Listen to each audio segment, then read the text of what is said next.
Hi, Gooby here. Today I'd like to talk about how it only takes one person telling the truth to shatter mind control.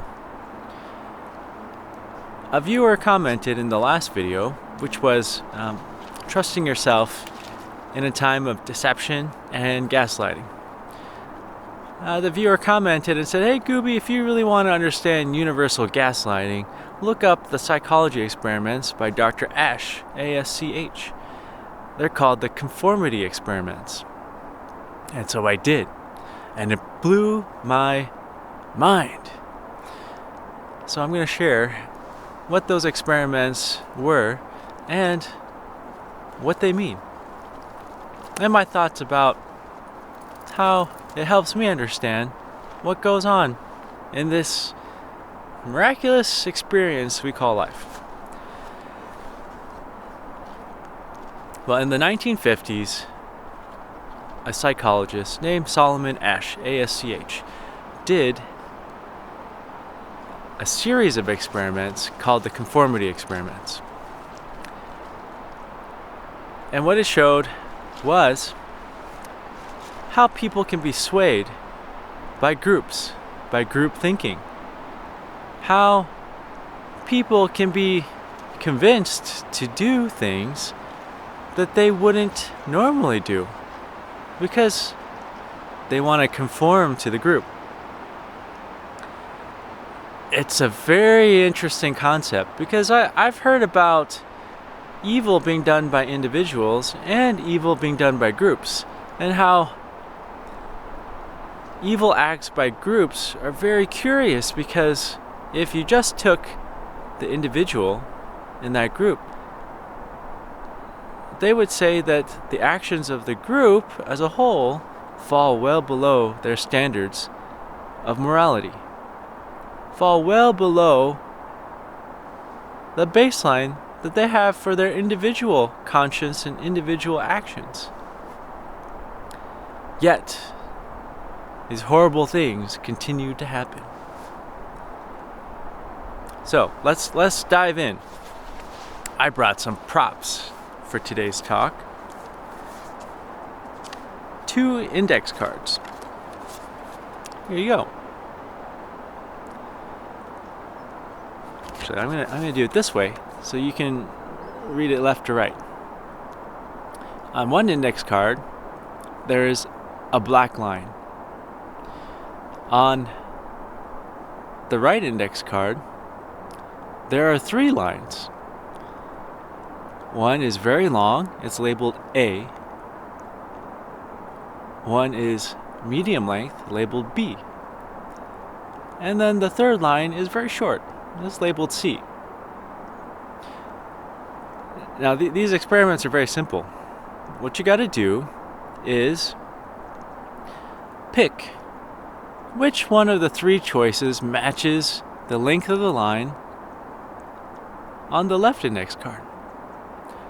So I'll give you a moment. Which one do you think matches this card?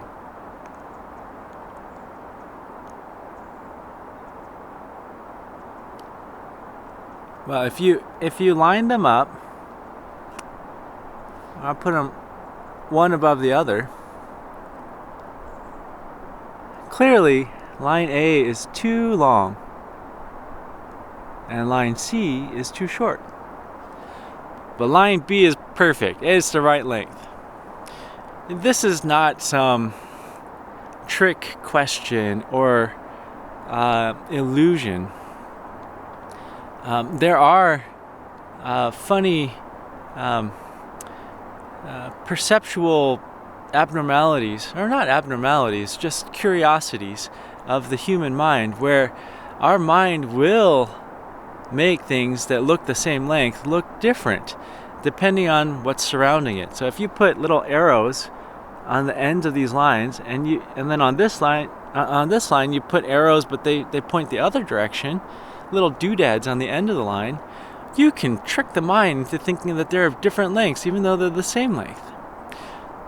This is not that experiment. This is very clearly 3 very different lengths of lines, and this one matches only one of them. So, in these experiments, a very simple task is asked of the research participant. Match the length of the line to the correct choice. Now, when the research participants did this task when they're by themselves, they had a near 100% accuracy rate. They were able to pick it because it's not a hard task. It's actually very easy. But that's not what the experiment was about. The experiment was about group thinking. So, what the professor did was have 7 other people at the table with the research participant. So imagine sitting at a long table, and there's 7 people to your left. 7 people to your left, and they all appear to be research participants too. And then in front of all of you are some cards, like I've got. Big cards, so that everyone can see it while they're seated at the table. And they're given maybe like 20 of these cards. Like several sets of these cards to match and pick the right answer. But unbeknownst to the research participant, the other 7 people seated at the table are not research participants. They're actors. They're actors that are told to answer a certain way by the researcher, the psychologist.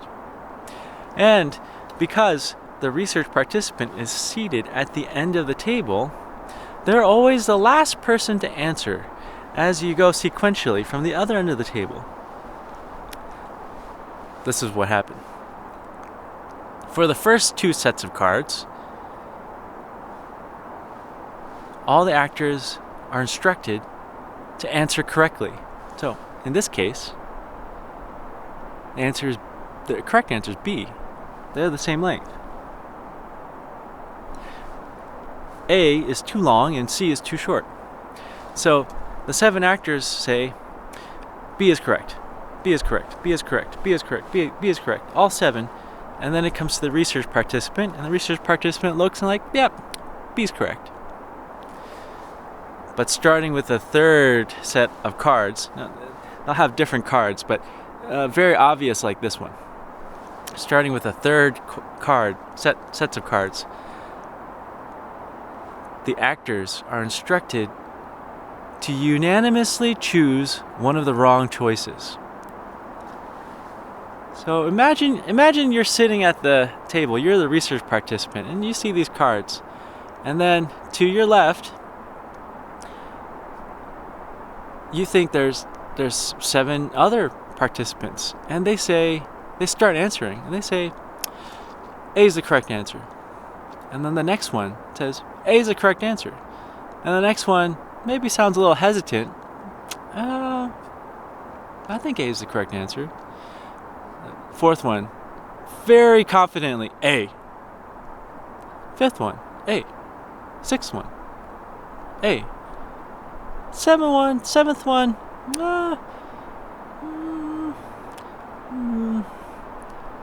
yeah, I think A is the correct answer too. Now it's your turn. You look at these cards. And you're like, 7 people said A is the same length as this one.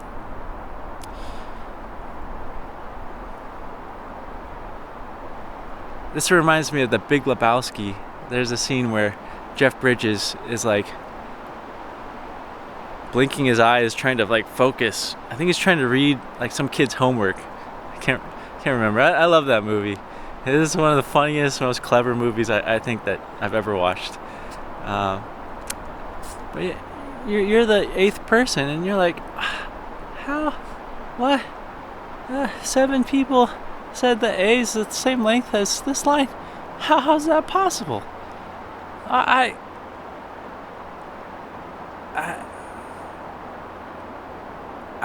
I must be wrong.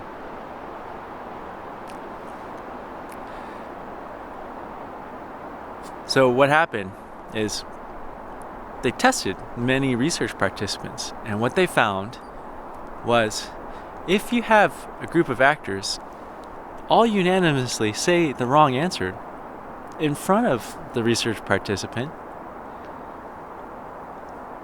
only 25% of research participants have the courage to say what they see with their own eyes. Only 25% say, I don't know what the other 7 people are smoking, but B is the correct answer. 75%, 3/4, say, yeah, I think A is the correct answer too. Even though it's clearly not. What's that all about? Only 25% are able to trust what their eyes see and speak the truth despite 7 people saying a false answer. Now, a small minority consistently go against their own eyes and always go with the group. But the majority, like 2/3 or something, are kind of a mix. Sometimes they stick to their own perception, but sometimes they're swayed by the actors. So it's kind of like a whole gamut. A quarter of people, 25%, they stick to their guns. They say the true answer. Something like, I think it was like 15% or something like that. Consistently override their own vision, their own mind, and then go with the group. And then everyone else is somewhere in between. Sometimes they go with the group, sometimes they stick to their guns, but they're not consistent. Now, after the experiment is over, the psychologist, the researcher, explains to the research participant what this is all about. There were 7 actors. They were purposely told to say the wrong answer on multiple sets of cards. And the research participant sometimes went along with them. So the researcher asked, well, what were your thoughts? Like, what were you experiencing when you answered the incorrect answer? And it's interesting. A lot of research participants said, well, I wasn't sure. I thought that was the right answer. All the other people thought it was the right answer, so I thought I must be wrong. So I thought they must be right. So I went with their answer. I think it's right. I thought it was the right answer, but I mean, clearly I see that it wasn't. These are not hard questions. I mean, just looking at lines that are not close in length. I mean, they're very different in length. These are not hard questions. Yet, perfectly able-bodied and able-minded humans will go against their senses, what they know about the universe, to conform to the group. Now, the experiments continue after that, and we're going to go there. But we're going to pause here and just think about, what does that mean? What does that mean that people will override what they see with their own eyes to be part of the group? Well, there are many instances in history and in present day of people and groups going against what they see with their own eyes, what they hear with their own ears, what they feel, what they experience, what their heart tells them.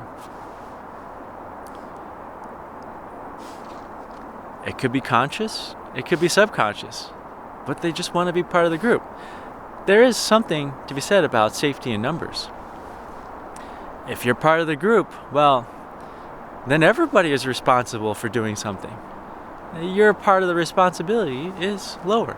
If you're part of the group, then you've got the support of the other group members. Perhaps you're safe. But what if the group is doing something very harmful to the community they live in, the ecosystem they live in?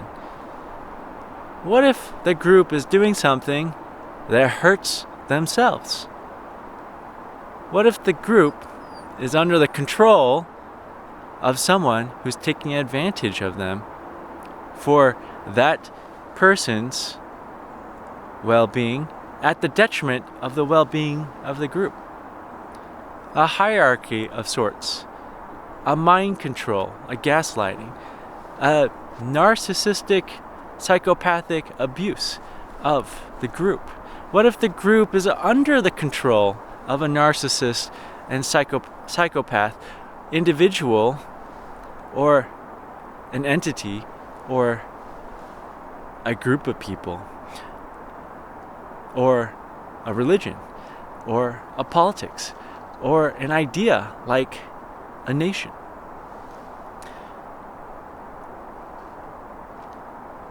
What if that group is doing that? What if a group is committing genocide? What if a group is ethnically cleansing their land? Do you go with the group? Do you conform? Do you override your own reservations, your own morality, your own ethics, just to be part of the group? Well, this experiment says that people do that. They do that. And in history, and in today, it's clear people do that. Now, I've talked about this multiple times, but social media, mainstream media, pretty much any form of information that's relayed, communications, whether that's through entertainment like movies, TV shows, radio shows, podcasts, video games, all of these methods of communication, including face-to-face interactions, like interactions with friends, or community groups, or hobby groups, or gaming groups, or sports team groups, religious groups, like at a church or a mosque or a temple or wherever, or a classroom, in school, or at work. We're all bombarded with all of these different ideas, opinions. We're bombarded with values. And consciously and subconsciously, a lot of times we go along with the group. It takes courage to be different. It takes courage to say, hey, I don't really agree with what everyone's saying, even though it seems unanimous. So I'm going to speak up and say that I don't agree. That takes a lot of courage. Because if you're the one nail that's sticking up, well, oftentimes that nail gets hammered down. Do you want to be that nail?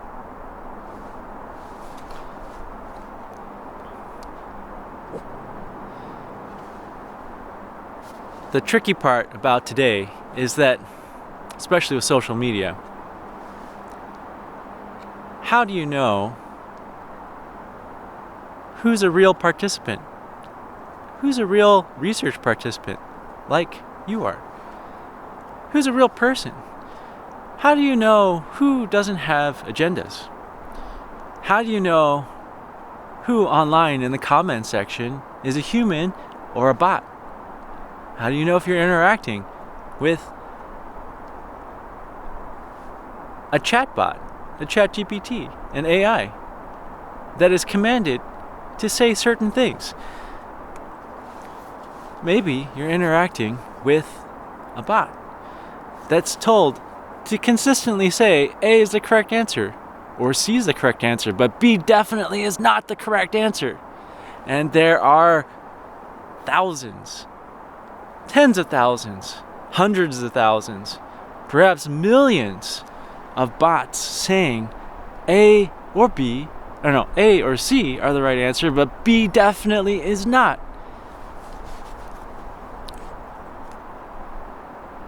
What's that going to do to you? Well, what it does to me is I see something, like I see people being blown up in the Caribbean or the Pacific by the military of my country on fishing boats that won't be able to make it to the United States. And they're blown up. They're murdered on the open ocean. And there's a narrative. Oh, they're drug boats. Okay, well, where's the proof? Where's the proof? And even if they did have drugs, why are we killing them? Why don't you just stop them? Why don't you stop them? Arrest them. Confiscate the drugs. Or, better yet, follow them wherever they're going so you can figure out what the drug network is and shut it down. Why are we murdering people without due process? Murdering people of a different country? Why are we committing war crimes where we blow up shipwrecked sailors? Fire a missile or bomb or whatever at the boat, blow them up, and then there's two people clinging to the wreckage. And then you fire again hours later and blow them up. You kill them. That is literally the example in the US military of a war crime. If you look at the manual, it says a war crime, for example, is killing shipwreck survivors. Yet, in the media, this is praised as protecting Americans from those evil people that want to kill us. It's amazing how much projection there is from the people with power. Well, I see that, and then I see a lot of comments saying, like, "Oh, I'm glad our country is doing that and protecting Americans. We got to stop this drug threat." I see comments like that. I see comments like they're doing the right thing. I see comments like, "Well, if you didn't want to get blown up, you shouldn't have been transporting drugs." You see, it's like, huh. Is this not murder? Is this not a war crime? Why are other people saying these things? Well, if you can get enough people to say one thing and you repeatedly bash it into the brains of everybody else, well, 25% are always going to say, "Hey, that's some BS. That's not right." 25% are going to say that, but 75% are going to be swayed. The mind control is active. Do do do do do do do do. B is not the correct answer. A is.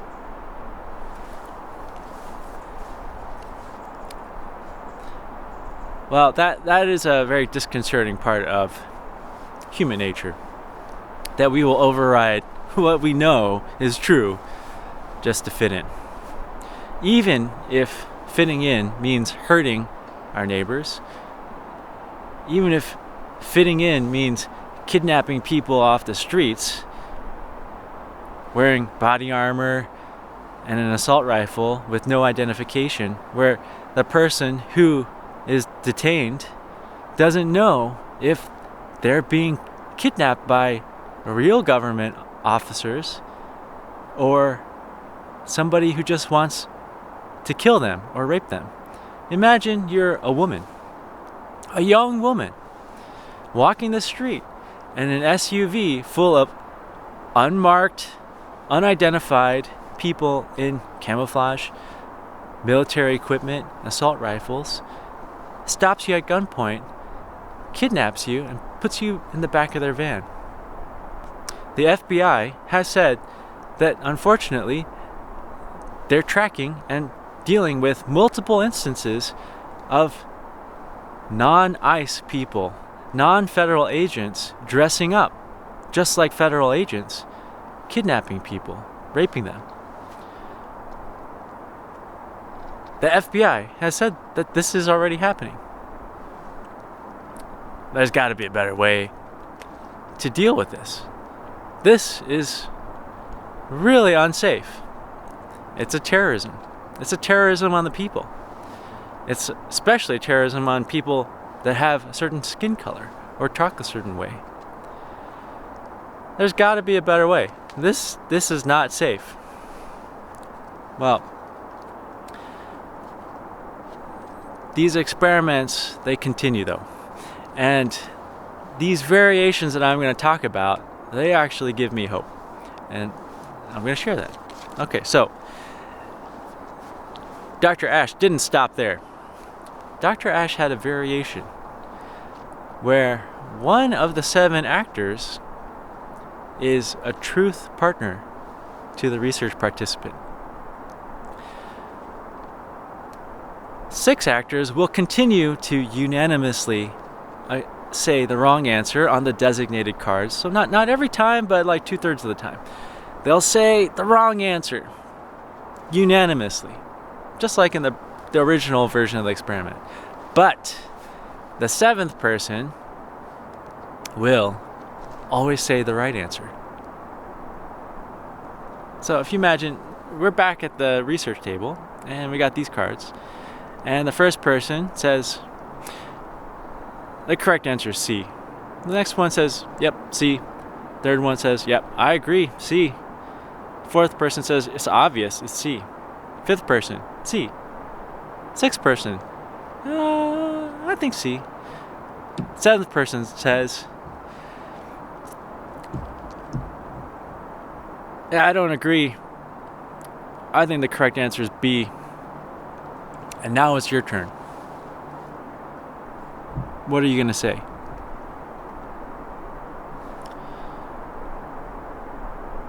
Well, in the original experiment, only 25% of the people had the courage to stick to their guns, to trust what they see with their eyes. But with a truth partner, someone who's consistently saying the correct answer, an actor, but one of the other people sitting at the table. With a truth partner, the research participant, 95% of the time has the courage to say what they see with their own eyes. They say, B is the correct answer. They're able to override the group pressure from the other 6 actors because they've got one other person saying the truth. And that gives them the courage to trust what they see, to trust themselves. Just one person. That's all it took. One person. They did variations where halfway through the experiment, that truth partner is excused for whatever reason and leaves the room. Well, the effect that they had persists, even if that truth partner is removed. Because that person remembers, there was another person who said the truth. And I think I will trust myself. Even if that person's no longer there.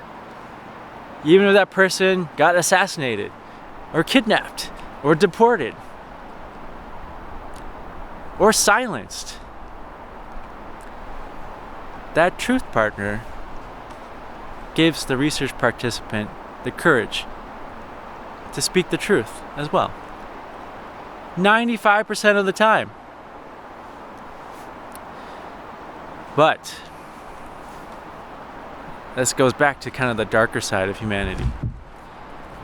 If that truth partner stays in the room, but then switches back to being conformist with the other 6 actors and starts saying the wrong answer again, well, the research participant loses the courage to say the truth. It goes back to like it was before, where only 25% stick to their guns.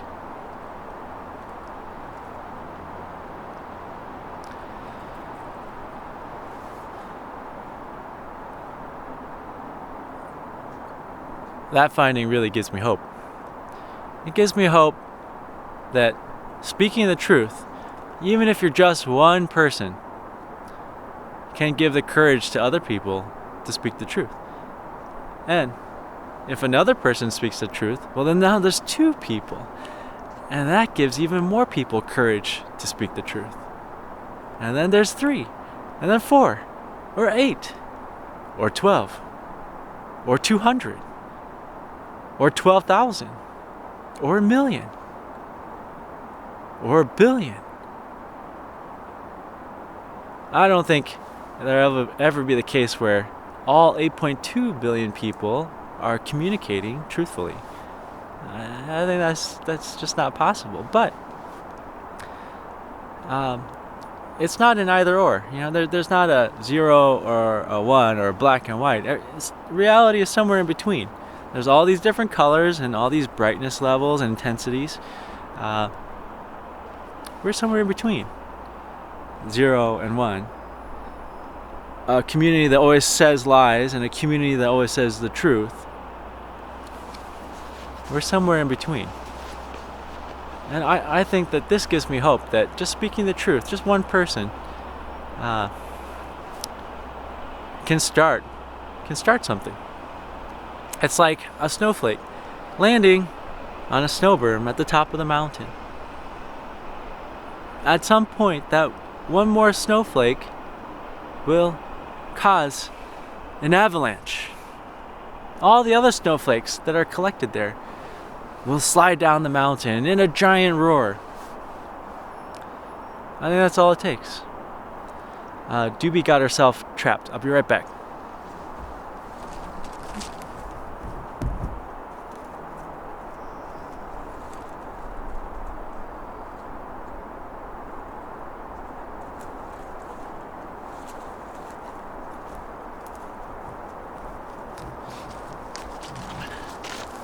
All right, we're back. I'll bring Doobie up to say hi. Here you go, girl. Say hi.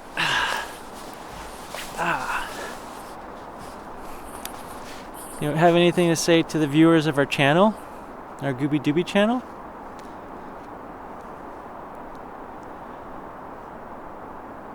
Here's the microphone. You can sniff it if you want.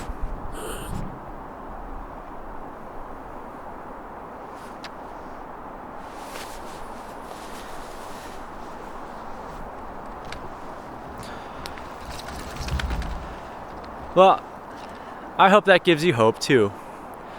I hope that gives you the courage to speak the truth in your community, in your group of friends, in your group of coworkers. I hope it also gives you understanding about how groups can do horrible things because we want to fit in. I hope it gives you hope that it only takes one person telling the truth to shatter mind control. Bye.